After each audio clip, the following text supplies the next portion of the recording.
Y deryn di sy'n rhodi o'r gledydd, tydi a hwyr yr hen a'r newydd, a roed i gyngor i fachgenyn, sy wrth o'i hun ers gwell na blwyddyn, a roedd i di gyngor i mi.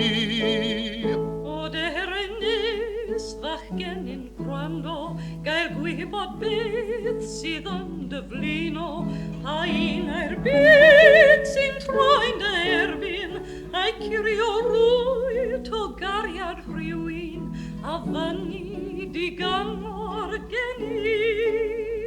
O'n i dy byd sy'n troi'n fy erbyn, na chirio rwyf o gariad undyn, ond gweld y merched glan yn pallu, ni wn bleidroi fy mhen i gari, a roedd i di gyngor i mi. Wel fyny di ant ei ferch yr hwsmon, sydd yn gangen law yn dirion, a dyrai harian i'r cornelau, a neidio naid a naid i tithau, a fyny di honno i ti.